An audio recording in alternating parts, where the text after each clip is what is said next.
Okay, guys, we started learning parts of speech. For today, we learned noun, pronoun, adjective, verb. Okay, today we are learning adverb. One noun, second pronoun, third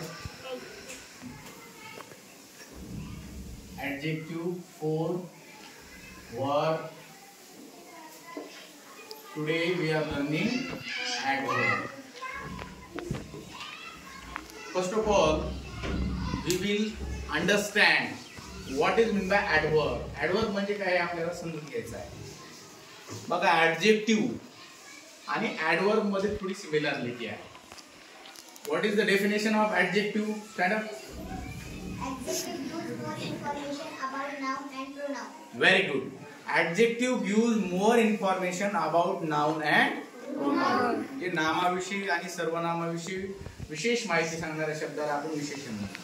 तर adverb सुद्धा तसंच असतं, पण हे विशेष माहिती verb विषयी देतं.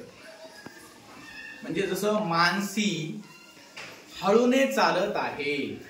Mansi is walking slowly. म्हणजे मानसी काय करत आहे? चालत आहे. पण कशी चालत आहे? स्लोली, हळुवार चालत आहे. कशी चालत आहे? हळुवार. त्यानंतर बघा, पुढचं एक वाक्य आहे, त्याच्यामधलं तुम्ही ऍडवर्ब ओळखा. Car is running fastly. Fastly. त्यानंतर ट्रेन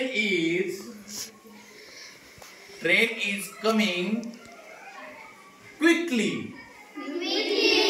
क्विकली. तर अशा पद्धतीने ऍडवर्ब म्हणजे काय असतं की adverb gives more information about verb. काय डेफिनेशन सांगा सगळ्यांनी एकदा.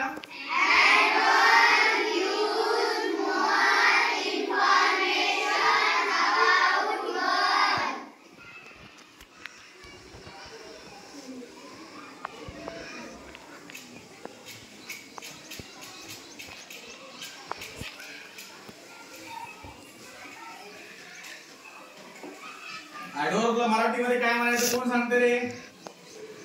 हा, क्रिया विशेषण. शाबास. ऍडवर्ब म्हणजे काय? क्रिया विशेषण.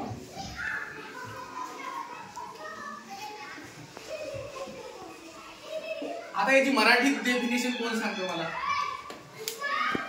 मराठी डेफिनेशन कोण सांगतो? मराठी. हा, यस. क्रियापदाविषयी माहिती सांग. विशेष माहिती सांगणाऱ्या शब्दाला क्रिया विशेषण असे म्हणतात. हा, पुन्हा कोण सांगितलं ही व्याख्या? क्रियापदाविषयी विशेष माहिती सांगणाऱ्या शब्दाला क्रिया विशेषण असे म्हणतात. हा, पुन्हा एकदा सांगा.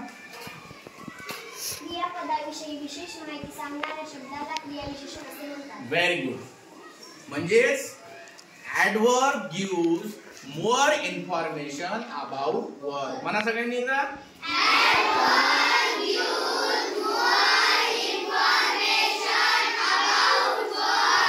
याची डेफिनेशन झाली. आता याचे एक्झाम्पल. स्लोली. त्यानंतर